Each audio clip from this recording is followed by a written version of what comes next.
Welcome back to Sunday Vibes, one and all. We're back in the pub here to answer your burning questions. It's a slightly hungover edition of Sunday Vibes because we had the office party. So a pint of still water. Last night. We both went for that then. That was unplanned, by the way. It's a pint of still water.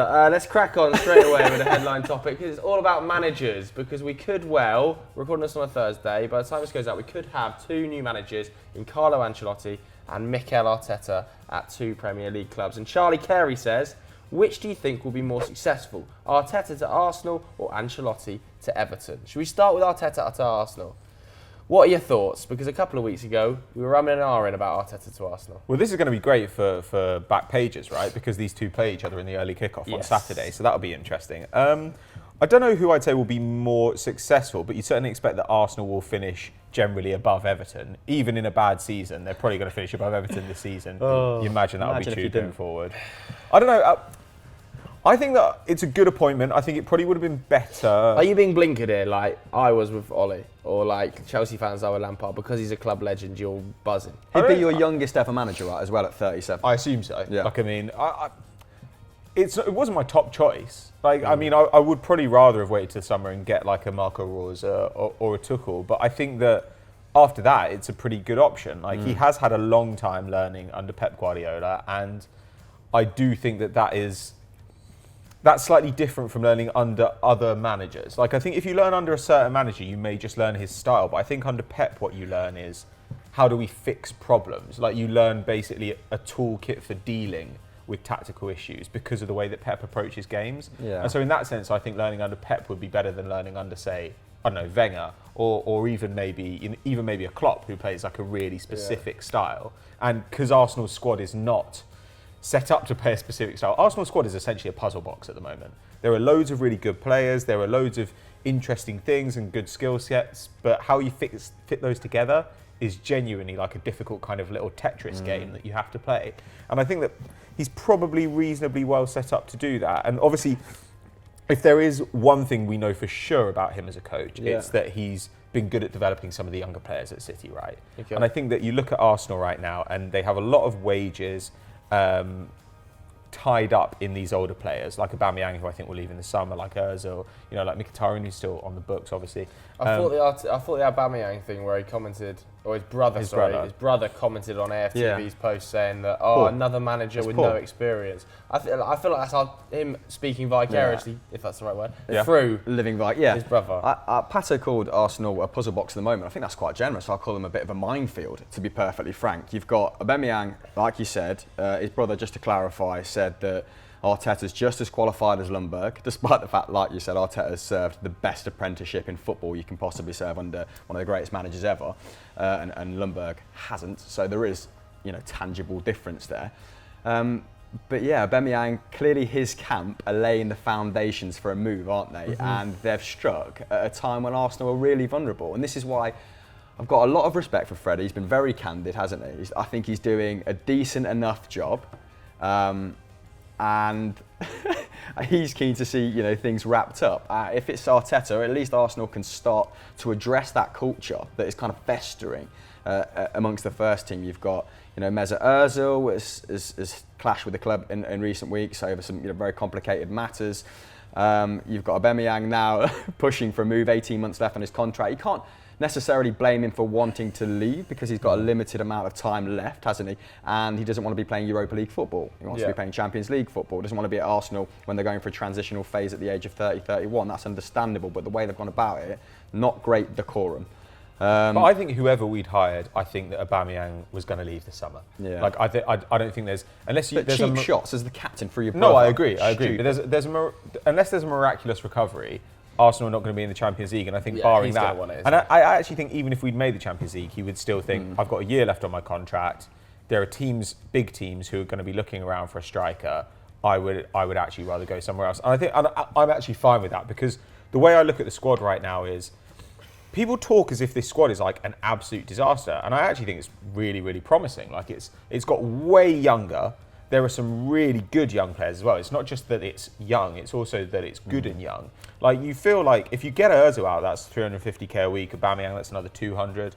And Saliba's going to come in next summer. You get in a couple of defenders. I think you get in another midfielder. Get rid of one of like get the David Luiz's and the Mustafi's out. Or even just get Mustafi out. But even if David Luiz just moves to the bench, I think that they've actually done a pretty good job of remaking the squad to make it much, much younger. And you look next year, and the players who are going to be under 25, Pepe, Bellerin, Tierney, Holding, Saliba, plus the youngsters like Martinelli, like Saka. It's the youngest squad in the Premier League, isn't it? I think it is now, but it's. Do you like in recent weeks that Freddie has been taking players like Ozilov, bringing Smith Rowe on, almost to kind of address what is currently happening behind the scenes? Like that to me, that kind of move it feels like an indirect way of saying, listen, it wasn't all Unai Emery. The players here need to be put in their place. They have seized power at a very opportune time. I think that has been something he's spoken about. I don't know if he'd necessarily make a substitution in a game where we needed a result, like just to make that point. He also coached the academy, and he also,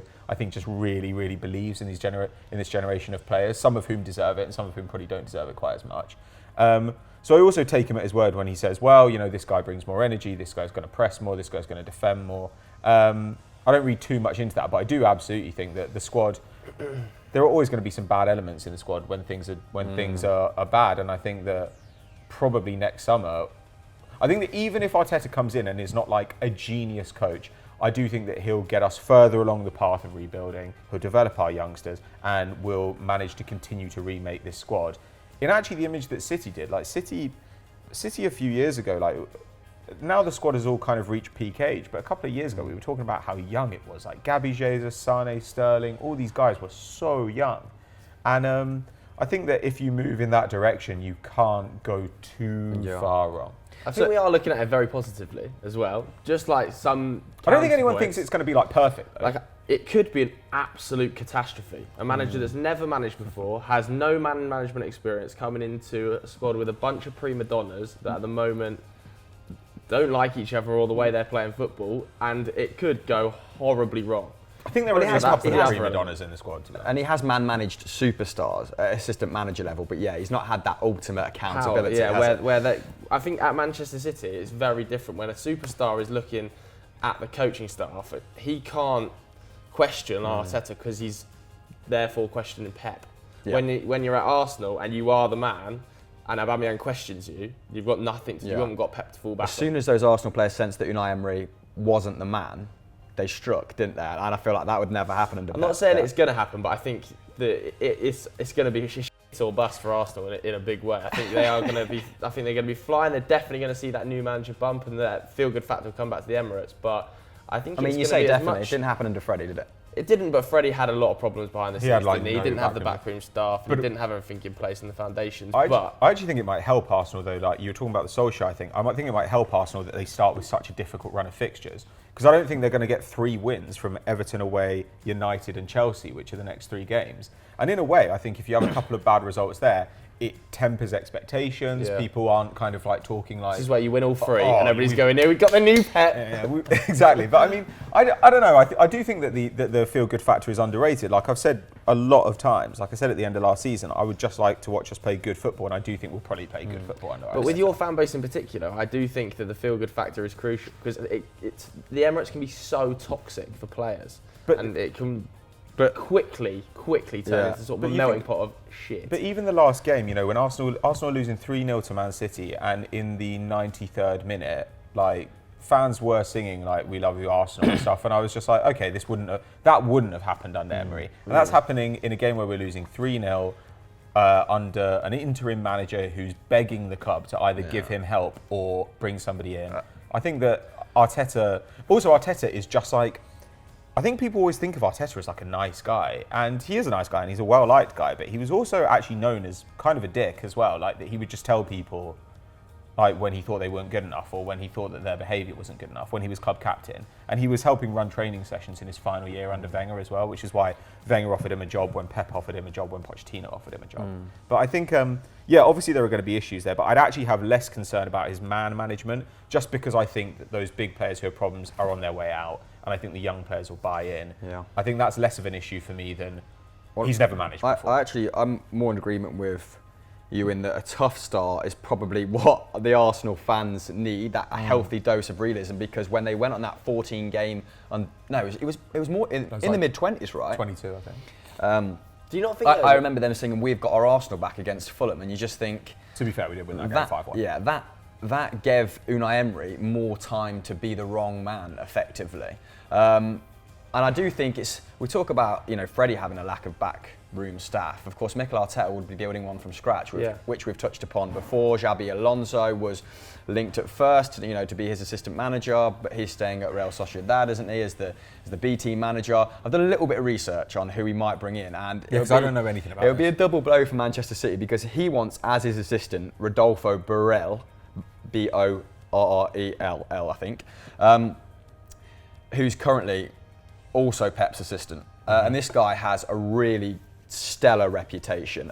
He's older as well, so that would temper kind of some of the concerns that Arsenal fans may have about Arteta not having the prerequisite experience at this level. He was at Liverpool from 2009 to 2013. He was good period for them. He was head of the academy, I think, and technical director as well, so he had some pretty weighty roles there. Oversaw the sort of development of the likes of Raheem Sterling. I think his last class, Flanagan, in inverted commas, was like Andre Wisdom, who was obviously highly touted, and then Jay Shithead is now a decent Championship footballer. You've got Conor Cody as well, so there's some decent talent in there. But when Brendan Rodgers came in, he was sort of power mad, isn't he? Brings everybody in, bit of an egotist. So he wanted to preside over the youth development, which he didn't agree with, and he left. But this is the guy also credited with bringing Iniesta through, Fabregas through at Barcelona. He was Lionel Messi's first coach. That's an easy job, though. Yeah, it's not too hard, is it? Yeah, it'd be like, go on. Yeah, you go and kick that ball, Leo. Yeah, I'd literally give him like a Lucozade Sport, and I'd just see how he did. But when he was on the market for not very long. He left in 2013, and Pep snapped him up in 2014, and he was one of his first additions to his backroom staff when he arrived, which is always a bloody good sign, isn't it? So that would leave Pep looking for a new entire assistant manager backroom staff setup as well, wouldn't it? Which would be great for Liverpool. Or it does just play into the fact forward. that he might leave in the summer. There's also Sam Fabemi, I think he's only 25. He's Manchester City's head of youth recruitment or something of a relatively similar title. He's actually worked at Arsenal before, weirdly enough. He was a video analyst there, but he's located down in the south, and he's presided over some really good pickups for Manchester City. I've got the names here. There's no chance I was going to remember them. Darko Diaby and Sam Edozie from Millwall and Josh Wilson-Eshbrand from West Ham. And I think when City snapped him up, Arsenal ended up parting with a few of their youth recruiters behind the scenes. I think it was Steve Morrow, because he inadvertently started this call behind the scenes at Arsenal, because they were like, Steve Morrow, they were like, we've missed out on too many high-profile youths. So he could return to Arsenal. He's still based in London, so that would be a big loss for Manchester City, losing two people of that calibre behind the scenes. But and this is probably why Manchester City is so pissed off, right, and why it's taken a little bit longer than they anticipated, Arsenal maybe, to sort out that compensation, to sort out the official get through that official red tape, so to speak. Yeah, they also didn't want to pay any money, did they, for a manager? It was well documented. They were keen to keep the fees of a manager down, given they paid quite a lot to get rid of Emery, and they didn't want to pay for a Rodgers. Mate, they're paying us 18 million a year. Just pay 1 mil for Arteta. Though is his wage relative to Ancelotti's, Arsenal apparently going to pay him about 5 mil a year, whereas Everton are going to give Ancelotti there we go. Let's talk about Carlo. They're going to give him 11.5 mil. Did you also know that apparently if he keeps Everton up, which is I could do that, Duncan Ferguson could do that, 2.5 mil. So really it's 13.5 mil. It's the way they're doing it, it's 13.5 mil, which I think, contrary to some reports, I think he's the 4th highest paid manager in the world. Now the Klopp signed his new deal. That's very reasonable then. Obviously it's not very reasonable, but what do we think? It's got to be the best possible manager they could have got. I don't agree. My only reservation is that he has made a career out of coming in to sides that are already decent and then perfecting that side to the point where they win trophies. And his longest stint was at AC, wasn't it? That was 7 years. But since then, there's been a 1-2 year specialist, always parted on very good terms, never acrimonious with him, is it? He's like the ultimate diplomat. Other than maybe Napoli. Players, but the players still love him. Did you see what Kalidou Koulibaly said about him? Even though he left, even though we're going through that horrible run, he was saying behind the scenes, he's taken us to the next level. Everyone loves Ancelotti. He's like the nicest bloke in football. Well, and in his book, like Quiet Leadership, you can see why people love him. I remember there's a little segment in it where... Is that really the title? Quiet Leadership, yeah. That's so where John Terry and Frank Lampard rang him at like 10:30. I don't know if they were celebrating the FA Cup win maybe, or the league win. It might have been halfway through the season. And they said, like, we're going to a restaurant, do you want to come join us? And he came down at like 11 o'clock and ate with the players, and they were all like amazed by that. And it's just one of the small like anecdotes that shows how he goes the extra mile to win them over on a personal level as well. It's dinner time for an Italian. Yeah, so I do think the players will love him at Everton, but will he love the situation that he's in? Like, does that match up with his management style? I think the forwards will love it. Like, I think they've got really, really interesting attackers, and what he's always done is create a good attack. Like, so I think that Iwobi, Richarlison, even Dominic Calvert-Lewin, Moise Kean, like, I think that all of those players will probably have a great time under Moise him. Kean's buzzing. Like, yeah, he's delighted because everyone hates him. One right of the biggest W's this season, Moise Kean. By the way, that was a weird thing, like reading a headline about like a fight between somebody whose name reads as Keane and Ferguson, and I was just like, what year is it? Like, I swear I remember this, but yeah, I don't know. I think he'll sort that out, but their weakness is in defence, right? Like, they probably need at least one more midfielder, and defensively they've got 3 centre backs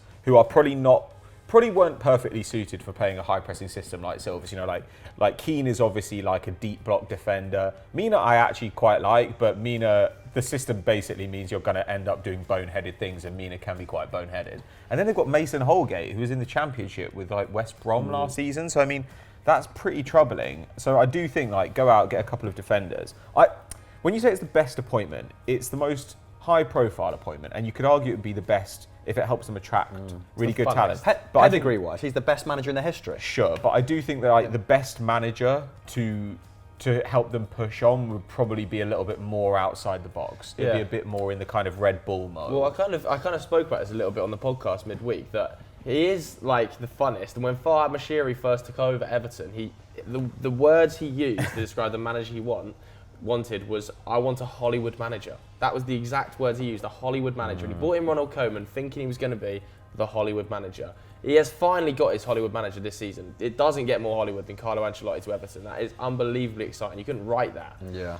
And the risk, I personally think, is that like Carlo Ancelotti, I can just see now him in 12 months' time looking at this project and going, I'm still 7th. I'm still 7th. Like, where do I take it from it? How do I take it to that next level? Because I'm sure he will have had assurances that he's going to spend, got probably 200 million to spend. They've spent a lot of money, Everton, historically, especially over the last few years. And I think in recent history. And I think they'll do that again. And I was talking on the podcast again, not just to keep talking about it, but if you want to listen to it, click the link in the description below, about, I'd say at the start of this decade, I can look back and look at Everton and Tottenham as the team sort of in 5th and 6th, as who's going to be the side that tries to really breach into that top, into the heavy hitters. Who's it going to be that's going to be a regular contributor in that top 6? And it was between those two. They were almost neck and neck. And Tottenham, I think, foreplanned way better than Everton. I think they foreplanned the stadium faster. Some of the youth recruitment was better. Southampton foreplanned better for them, didn't they, by hiring Mauricio Pochettino? Pochettino, I think they kind of stumbled across, maybe got a little bit lucky, but they got Pochettino through the door, a forward-thinking manager. And as much as they've progressed in that 8 years subsequently with the stadium and the recruitment and the manager and the training facilities, Everton have regressed. It's been like they should have been planning, and they didn't, and now they're going, look what we could have been. How do we get there really quickly? Panic. Who's the best manager, Carlo? I agree with you in terms of infrastructure. Like, they would have built the stadium with or without Pochettino. How they managed the on-the-pitch results during that period, obviously, is a different conversation. But he was a progressive, forward-thinking manager, wasn't he? Whereas Everton never thought like that. They went Sam Allardyce. But they tried that with Marco Silva. He was supposed to be their Pochettino, right? Moshiri was courting Marco Silva for a long time.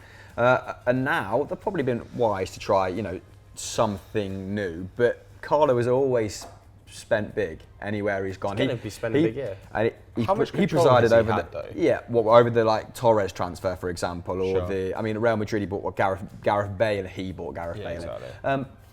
But he also doesn't mind being told, like, I'm buying this player. Like, can you get the best out of him? But that's the thing, right? This is if we say that Ancelotti basically gets the best out of his squad that he can, and Ancelotti is also not power hungry when it comes to transfers, what this move is going to end up being is this is a bet on how good you think Marcel Brands is as a director of football.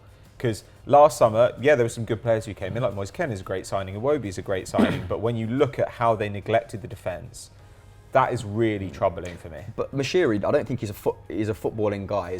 His background isn't necessarily football. That's why they brought in Marcel Brands. That's a wise move. He's a very good director of football. But Ancelotti, like when PSG first approached Ancelotti, it was to build the club, wasn't it, to professionalise the club? I think I recall a chapter in his book where he said the state of the training ground when he got to PSG was absolutely disgraceful, and he kind of overhauled that, from the inside. So I think Everton will probably appeal to him in that regard, and he'll actually, unlike at maybe Chelsea or at Real Madrid, he'll be calling the shots. Which at 60 years old must be pretty appealing for him. Like, he's going to have the highest football IQ there, rather than a megalomaniac for an owner. All the players are going to be like, wow. So actually, it might be. It's a good point. We're actually probably going to see some of the true Ancelotti signings. Yeah.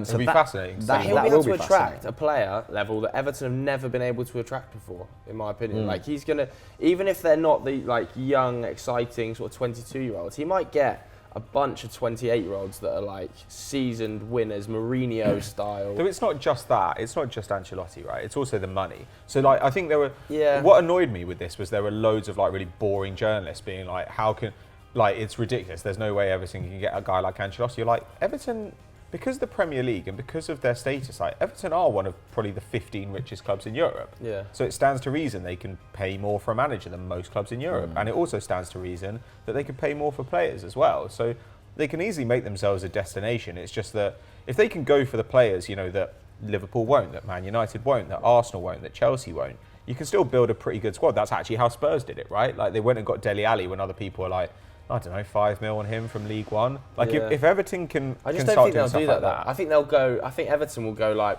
we want Edinson Cavani coming out of PSG. I think that's more the level they're going to go. Or like a James Rodriguez, or an Isco, someone that's been neglected at Real Madrid or Barcelona. I would watch that. Yeah, I'd watch Iwobi and James Rodriguez playing as 10s behind a Richarlison. Carry on talking. I'm going to shut this door. Right, the drill is kicking off a little bit upstairs, so we are going to shut the door midway through this shoot. The unprofessionalism level is just absurd. But nevertheless, let's just carry on talking. So, do we actually see signings like Zlatan Ibrahimovic being a possibility? We've seen him heavily linked this week with Everton. Really? Yeah. I have not seen that because I don't care about Zlatan. That's a silly move. Just going back to, does he use his status, Ancelotti, to bring in people like Zlatan, or do you think he'll be a little bit more progressive and go for people that he feels can forward the club into? I think he'll do both. Over the long term. I think in the immediacy, he's going to probably go for a heavy hitting centre-back, like a big name.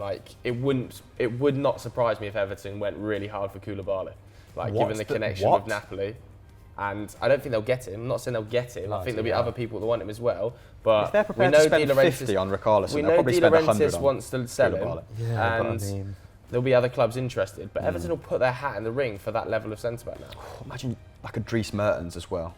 Or see that, but Mertens would make more sense. Or an Alan. Mertens is a nice in between in terms of hasn't aged out, still has a lot to offer, but he's also looking for one last kind of payday, isn't he? Bloody hell. So he could be a realistic signing. Koulibaly, I think. I think this could be silly though. This is what I would think would be a mistake to get into this idea of let's go out for these absolutely insane targets. Let's spend all summer searching for guys who are 100 and mil then players. Fail with them all. Yeah. And then inevitably panic and say who can we get in? I don't know. Johnny Evans' contract is coming to an end at Leicester. They don't want him anymore. When they offered what's Wes Morgan doing? For Rojo at Manchester United. But then, which also worried me. Like you said, they've never had this appeal before. This wow factor, this star factor in Carlo Ancelotti. So they might see this as a way to supercharge their growth as a club, because you bring in a couple of players like that, you overpay, you put them on big wages, and even if Ancelotti doesn't succeed, at least you're more appealing to the best managers available at that time. So it is a really interesting time in our history, and it could go tits up, but it is probably worth double downing at the moment because it can't get any worse than 17th place, can it? No, And exactly. paying Marco Silva an absolute fortune to leave. Yeah, where does the it club. go from here? It can only go up, surely. Yeah. Well, also though, the squad is better than this. It's kind of like the Arsenal situation in that you're like, are Arsenal 10th best in the Prem, like by talent? No. And Are Everton 17th by talent? No. And what, are they 8 points off 5th?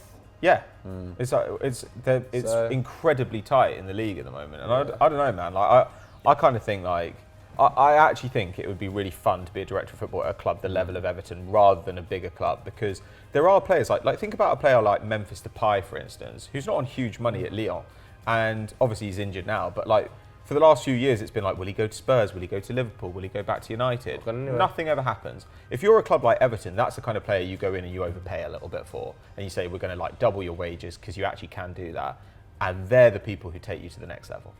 There we go. Yeah, I think it's much more interesting than him returning to someone like Milan, isn't it? Oh, boring. Yeah, How boring would that have been? I'm really excited about it. Yeah, exactly. I mean, I was just thinking in my head, do they copy the Leicester mold? Do they go out overspend a little bit like Leicester did at Maddison? It hasn't proved to be an exorbitant fee for someone of his talents. But do they pay like 30, 40 million pounds for these youngsters that the top clubs probably wouldn't go near for that price at the moment? You don't need to pay that much though. Maddison was like 20, Yeah. right? Imagine if you went, like, even if they just went and said, like, 26, okay, I think, Maddison, we'll yeah. go for like Ollie Watkins, Yeah. like from Brentford. I think that would be really smart. Or Saeed Benrahma, like these yeah. guys who are undervalued. I think those would be intelligent moves. Like Ongisa But went on loan to Villarreal from Fulham this season. He's been amazing. But I can't see that happening with Ancelotti. Yeah. I don't know. Like, I can't he might be way more savvy about like young think players so. than we know. I think he's going to go in and demand stars. £250 million budget, please. I want to bring in 5 players that are £50 million. I'm Can't trying see a load of £8 million Championship players coming through the door under Carlo. Do you know I what? don't know, man. I think he knows English football better than people think. And I mean, like Fabian Ruiz was a really smart pickup at Napoli. Don't know what role he played in that, but there were transfers like that at Napoli where you thought, okay, this is pretty clever. Yeah, do you know what's going to end up though after all this hoi polloi? He'll sign Jose Callahan, and that'll be it in Jan. Or he just won't join Everton, and we've just been fed a lie. And it will only be Arteta. Well, it was kind Versus of Ferguson. it was confirmed and then unconfirmed, wasn't it? And Everton have since said they're speaking to a number of candidates, but it's quite clear that he is their top target.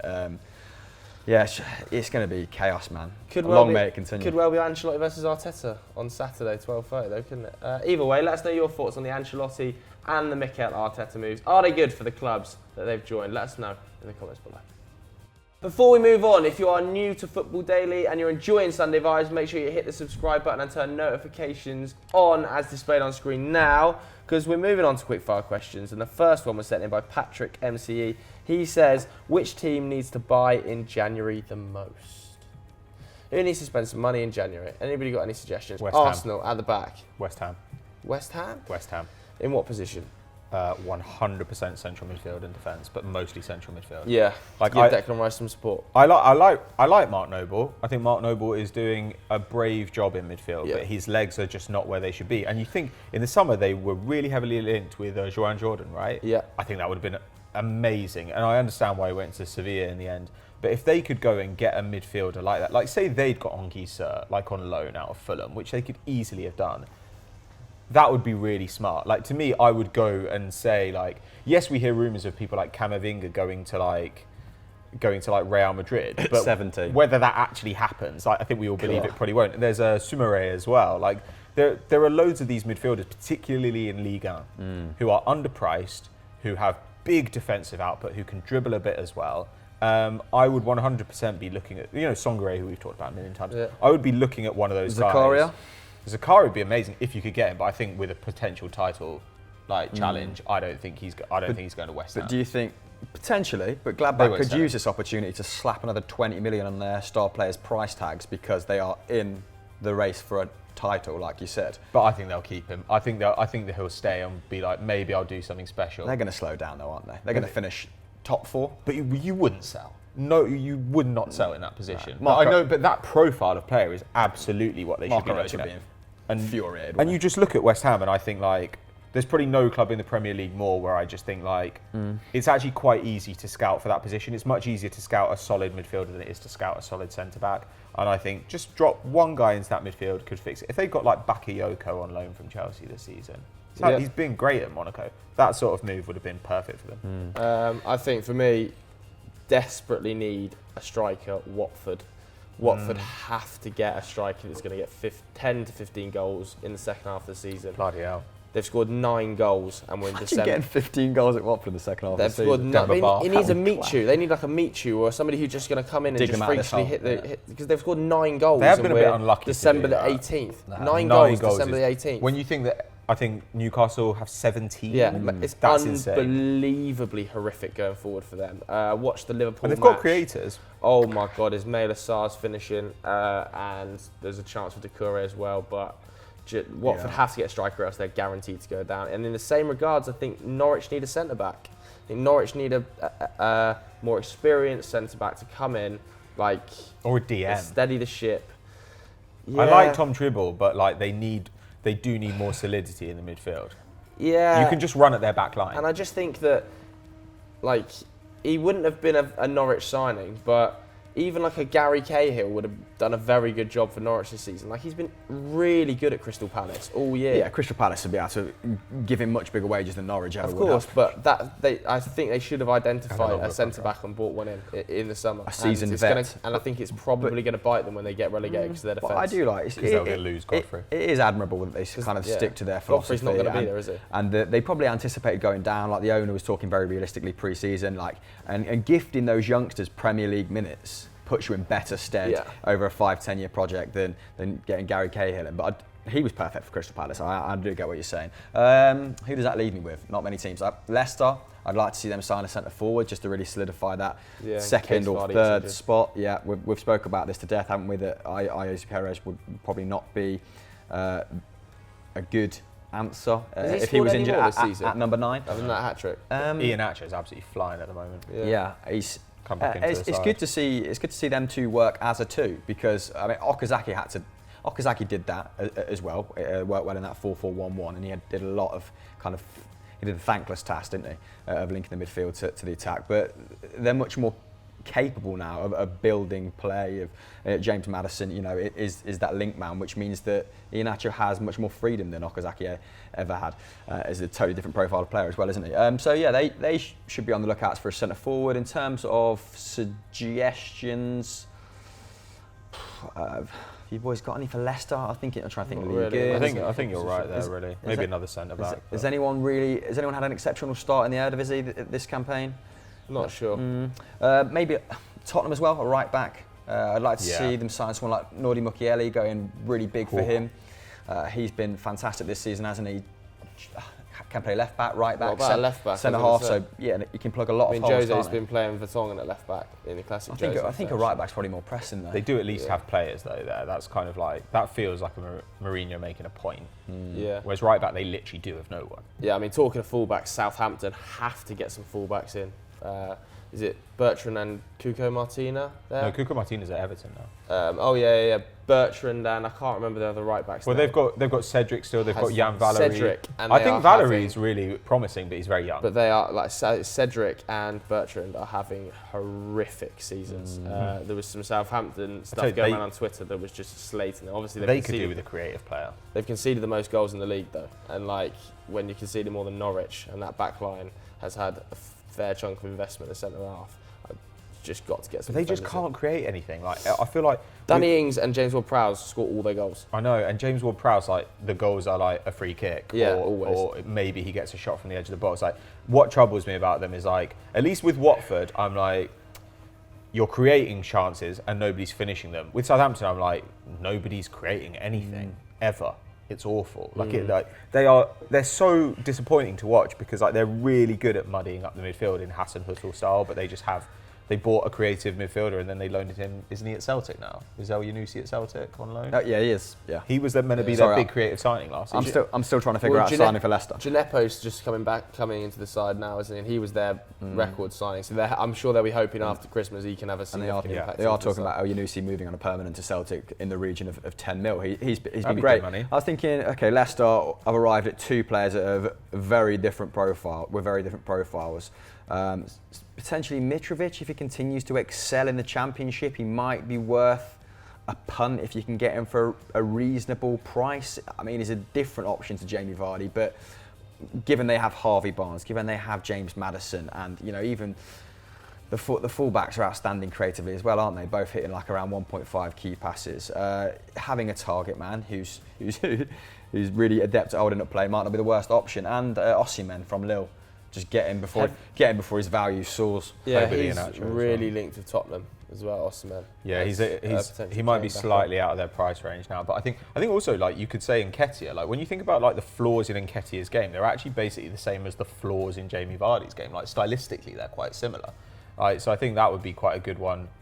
If you think, okay, we've got another couple of years, maybe, or at least another year of Vardy after this. Let's get in a guy who looks like he could be like that one day and we'll accept being on the bench for now. Next quickfire question is, can you see any upsets in the Champions League round of 16? There's been some tasty draws, haven't there? Yeah, I mean, would you consider something like Chelsea beating Bayern an upset? A little bit. Yeah, I would as well, but it wouldn't. But like with Bayern's form, I know Bayern have been fantastic in the Champions League. I think the record amount of points and goals of any team in Champions League group stage history. They are good as well, Bayern. They are. But Chelsea in the Champions League.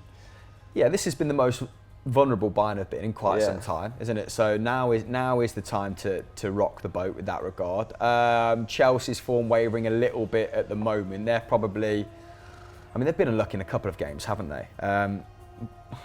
But people are starting to be much more realistic about them now. Yeah, it would be an upset, but not huge. Leipzig beating Tottenham, right? Chelsea are a really good side. Bayern are. See, I actually would. I'd slightly favour Leipzig over Tottenham. I think.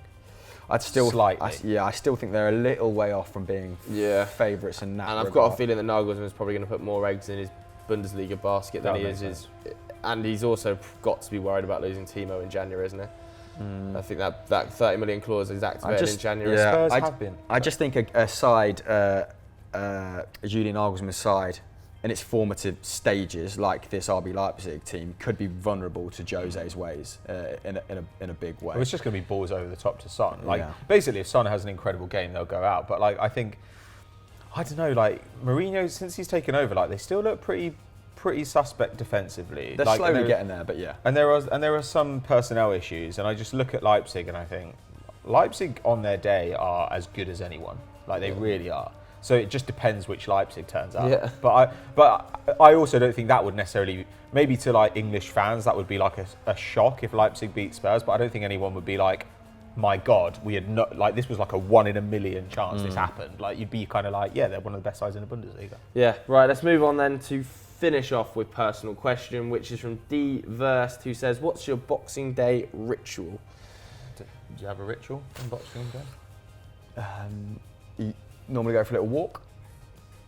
That's really vanilla, but that's the truth. Just walk off that Christmas dinner, and then it's just watching Die Hard and football, isn't it? Yeah, just watching the football. Yeah. What is your favourite part of Christmas dinner then?